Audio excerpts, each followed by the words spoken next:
Coucher, ça fait mal. Et si j'arrive pas à pousser correctement? Attention, l'accouchement, ça équivaut à 36 os brisés en une seule fois. Ce genre de questions, je me les suis posées tout au long de ma grossesse et je pense qu'il y a beaucoup de femmes enceintes qui se le posent actuellement. Donc aujourd'hui, on va faire un top 5 de mes pires douleurs pendant l'accouchement. En numéro 5, on a la péridurale. Faut savoir que j'ai très peur des aiguilles.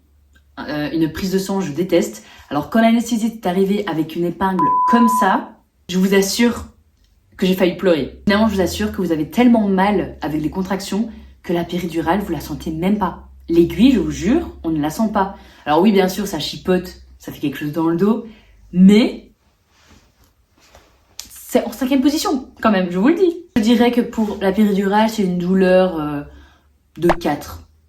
Voilà. 3e position, on a le Baxter à la main. Donc, je ne sais pas si toutes les femmes enceintes l'auront. Moi, en tout cas, j'avais une piqûre qu'on m'a mis ici, donc entre les doigts, pour m'injecter du produit. Car vu que j'avais fissuré ma poche des os, ils avaient peur que j'ai une infection. Donc à chaque fois, il fallait absolument que j'ai ce produit-là. Et je vous assure, les gars, c'est la pire piqûre au monde que j'ai eu de ma vie. Je me souviens d'ailleurs que l'anesthésiste, quand il est arrivé, j'ai dit, est-ce que ça fait plus mal que ça? Il m'a dit, pas du tout.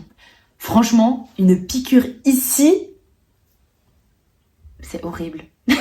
C'est horrible. Donc voilà, pour moi, ça c'est vraiment en 3e position. Voilà, tout simple. Je dirais que là, la douleur, elle est à 7. Voilà. En 2e position, l'accouchement. Je dirais le moment où la tête, elle passe. Ça fait mal. Tu le sens passer, quoi. On va pas dire le contraire. C'est pas la pire des douleurs. Car en fait, moi, il faut savoir qu'à ce moment-là, j'étais à 17 heures de travail, j'en avais juste marre. Mais au moment où la tête, elle passe, ça dure pas longtemps. Hein. Vraiment, ça dure quoi? Allez, moi, ça a duré peut-être quoi 30 secondes, le temps que la tête elle passe et qu'elle sorte, parce que du coup bien sûr les gynécologues le font sortir. Mais donc là je dirais ouais, la douleur elle est à un beau 8,5, 9. Numéro 1, les contractions. Je pense que toutes les femmes vous le diront, ça fait très mal. Il n'y a rien à dire, ça dure 30 secondes. Il faut savoir qu'une contraction dure 30 secondes. Elle apparaît toutes les 3 minutes, 3 minutes 30. En vrai on peut se dire ça va, 30 secondes c'est rien. Mais toutes les 3 minutes 30, au bout d'un moment, votre corps il est épuisé. Donc il y a vraiment tout ça, il y a la douleur, le corps qui est épuisé. Moi j'ai résisté. Il faut savoir que mes contractions ont commencé, il était 13h30. Et vers 19h30, j'ai demandé à la péridurale parce que j'en avais marre. Vraiment j'étais ouverte à 6 je pense. Et j'en pouvais plus, ça me faisait trop mal. Après il faut savoir que moi j'étais directement pour la péridurale. J'ai jamais été en mode ah je veux pas coucher sans. Non, parce que je sais très bien que je suis une fille très douillette. Donc voilà. En tout cas, j'espère que je vous ai pas fait trop peur.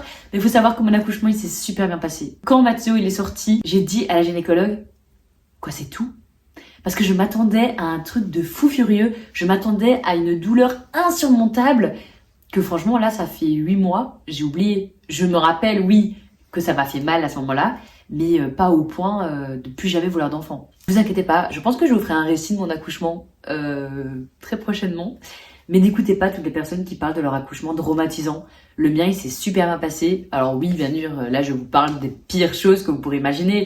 Mais mon accouchement, il s'est vraiment super bien passé. Et voilà. En tout cas, c'est ma première vidéo sur YouTube. J'ai beaucoup hésité avant de faire une chaîne. Mais j'ai toujours rêvé de faire une chaîne YouTube, donc me voici. N'hésitez pas à vous abonner. Et je vous dis à bientôt.